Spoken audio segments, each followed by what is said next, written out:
ಹಾಸನ ಜಿಲ್ಲೆಯ ಒಟ್ಟು ಮತದಾರರ ಪೈಕಿ ಪುರುಷ ಮತದಾರರಿಗಿಂತ ಮಹಿಳಾ ಮತದಾರರ ಸಂಖ್ಯೆ ಹೆಚ್ಚಾಗಿದೆ ಎಂದು ಜಿಲ್ಲಾಧಿಕಾರಿ ಕೆಎಸ್ ಲತಾಕುಮಾರಿ ತಿಳಿಸಿದರು. ನಗರದ ಜಿಲ್ಲಾ ಪಂಚಾಯಿತಿ ಹೊಯ್ಸಳ ಸಭಾಂಗಣದಲ್ಲಿ ನಡೆದ ರಾಷ್ಟ್ರೀಯ ಮತದಾನ ದಿನಾಚರಣೆ ಕಾರ್ಯಕ್ರಮವನ್ನು ಉದ್ಘಾಟಿಸಿ ಮಾತನಾಡಿದ ಅವರು, ಮತದಾನ ನಮ್ಮ ಮೂಲಭೂತ ಹಕ್ಕು. ಇಂದಿನ ಮಕ್ಕಳಲ್ಲಿ ಮತದಾನದ ಬಗ್ಗೆ ಅರಿವು ಮೂಡಿಸಲು ವಿಶೇಷ ಕಾರ್ಯಕ್ರಮಗಳನ್ನು ಆಯೋಜಿಸುವ ಅವಶ್ಯಕತೆ ಇದೆ ಎಂದು ಹೇಳಿದರು. ಯುವಕರು ಮತದಾರರ ಗುರುತಿನ ಚೀಟಿಯನ್ನು ಪಡೆದು ಸೂಕ್ತ ಅಭ್ಯರ್ಥಿಯನ್ನು ಆಯ್ಕೆ ಮಾಡಿದಾಗ ಮಾತ್ರ ದೇಶ ಸುಭದ್ರವಾಗಿರಲು ಸಾಧ್ಯ. ಜಿಲ್ಲೆಯಲ್ಲಿ ಮಹಿಳಾ ಮತದಾರರ ಸಂಖ್ಯೆ ಹೆಚ್ಚಿರುವುದರಿಂದ ಎಲ್ಲ ಮಹಿಳೆಯರು ತಪ್ಪದೇ ಮತದಾನದಲ್ಲಿ ಭಾಗವಹಿಸಬೇಕೆಂದು ಅವರು ಮನವಿ ಮಾಡಿದರು. ಒಂದು ಅರ್ಥಪೂರ್ಣ ದಿನ. ನಾವೆಲ್ಲ ದೇಶದ ಬಗ್ಗೆ ಮಾತಾಡ್ತಾರೆ, ದೇಶ ಕಟ್ಟುವ ಬಗ್ಗೆ ಮಾತಾಡ್ತೇವೆ.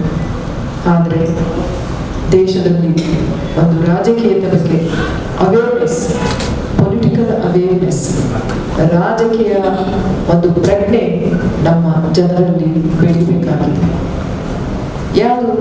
ಏನು ರಾಜಕೀಯ ಪ್ರಜ್ಞೆ ಅಂದರೆ ನೀವೆಲ್ಲ ಕೇಳಿರ್ತೀರ. ನಾವೆಲ್ಲ ಮಕ್ಕಳಿಗೆ ಕೇಳ್ತೇವೆ, ದೊಡ್ಡವರಾದ್ಮೇಲೆ ಏನಾಗ್ತೀರಾ ಅಂತ ಕೇಳ್ತೇವೆ.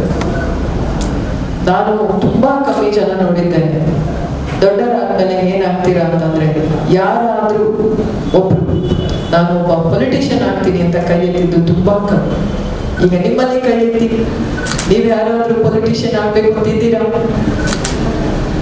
ಜಿಲ್ಲಾ ಹಾಗೂ ಸತ್ರ ನ್ಯಾಯಾಧೀಶೆ ಹೇಮಲತಾ ಮಾತನಾಡಿ, ಮತದಾನದ ದಿನ ಸರ್ಕಾರ ರಜೆ ಘೋಷಣೆ ಮಾಡಿದರೂ ಕೆಲವರು ಮತದಾನ ಮಾಡದೆ ಕಾಲಹರಣ ಮಾಡುತ್ತಿದ್ದಾರೆಂದು ವಿಷಾದ ವ್ಯಕ್ತಪಡಿಸಿದರು. 18 ವರ್ಷ ತುಂಬಿದ ಎಲ್ಲ ಯುವಕ ಯುವತಿಯರು ಕಡ್ಡಾಯವಾಗಿ ಮತದಾರರ ಗುರುತಿನ ಚೀಟಿ ಮಾಡಿಸಿಕೊಳ್ಳಬೇಕು. ಮತದಾರರ ಗುರುತಿನ ಚೀಟಿ ಕೇವಲ ಗುರುತಿನ ದಾಖಲೆ ಮಾತ್ರವಲ್ಲ, ಭವಿಷ್ಯದ ನಾಯಕರನ್ನು ಆಯ್ಕೆ ಮಾಡುವ ಮಹತ್ವದ ಸಾಧನವಾಗಿದೆ ಎಂದು ತಿಳಿಸಿದರು. ಕೇವಲ ಒಂದು ಓಟ್ ಹಾಕಲಿಕ್ಕೆ ಮಾತ್ರನ ಅಥವಾ ನಮ್ಮ ಐಡೆಂಟಿಟಿ ತೋರಿಸುವಾಗ ನಾನು ಭಾರತದ ಪ್ರಜೆ, ಕರ್ನಾಟಕ ರಾಜ್ಯದ ನಿವಾಸಿ, ಕರ್ನಾಟಕ ರಾಜ್ಯದ ಪ್ರಜೆ ಅಂತ ತೋರಿಸುವಾಗ ಎಷ್ಟೊಂದು ಗೊತ್ತು ಅವರ ಕೈ ಎತ್ತಿ. ಯಾವುದಕ್ಕೆ ಅವಶ್ಯಕತೆ ಇದೆ ಗುರುತಿನ ಚೀಟಿ, ಎಷ್ಟು ಪ್ರಾಮುಖ್ಯತೆ ಇದೆ ಅನ್ನೋದನ್ನು.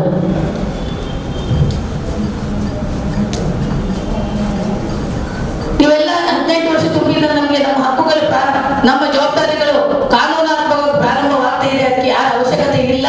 ಸ್ವತಂತ್ರವಾಗಿ ನಾವು ನಮ್ಮ ಹಕ್ಕುಗಳನ್ನು ಚಲಾಯಿಸಬಹುದು ಅನ್ನೋದನ್ನ ಗೊತ್ತಿದೆಯಾ? ಅಷ್ಟಾದ್ರೂ ಕೈ ಎತ್ತಿ ನೋಡೋಣ. ಎಷ್ಟೊಂದಿಗೆ ಗೊತ್ತೆ 18 ವರ್ಷ ತುಂಬಿದ ನಂತರ ನಮ್ಗೆ ಜವಾಬ್ದಾರಿಗಳು ಸ್ವತಂತ್ರವಾಗಿ ನಾವು ನಡೆಸಬಹುದು, ನಮ್ಮ ಹಕ್ಕುಗಳನ್ನು ಸ್ವತಂತ್ರವಾಗಿ ಚಲಾಯಿಸಬಹುದು ಅನ್ನೋದನ್ನ ಎಷ್ಟೊಂದಿಗೆ ಗೊತ್ತಿದೆ ನೋಡೋಣ. ಕೈ ಎತ್ತಿ ನೋಡೋಣ, ಎಷ್ಟೊಂದಿಗೆ ಗೊತ್ತಿದೆ. ಕಾರ್ಯಕ್ರಮದಲ್ಲಿ ಮತದಾನದ ಬಗ್ಗೆ ಜಾಗೃತಿ ಮೂಡಿಸಿದವರು, ಜಿಲ್ಲೆಯಲ್ಲಿ ಅತಿ ಹೆಚ್ಚು ಮತದಾನ ನಡೆದ ಮತಗಟ್ಟೆಗಳ ಮುಖ್ಯಸ್ಥರು ಹಾಗೂ ಮತದಾನದ ಮಹತ್ವವನ್ನು ಬಿಂಬಿಸಿದ ಚಿತ್ರ ಬಿಡಿಸಿದವರಿಗೆ ಸನ್ಮಾನಿಸಲಾಯಿತು. ಇದೇ ಸಂದರ್ಭದಲ್ಲಿ ನೂತನ ಮತದಾರರ ಗುರುತಿನ ಚೀಟಿಗಳನ್ನು ವಿತರಿಸಲಾಯಿತು. ಕಾರ್ಯಕ್ರಮದಲ್ಲಿ ಅಪರ ಜಿಲ್ಲಾಧಿಕಾರಿ ಜಗದೀಶ್ ಗಂಗಣ್ಣನವರ್, ತಹಶೀಲ್ದಾರ್ ಗೀತಾ ಸಿಜಿ, ಹಿರಿಯ ಸಿವಿಲ್ ನ್ಯಾಯಾಧೀಶ ಪುಟ್ಟಸ್ವಾಮಿ ಸೇರಿದಂತೆ ವಿದ್ಯಾರ್ಥಿಗಳು ಉಪಸ್ಥಿತರಿದ್ದರು.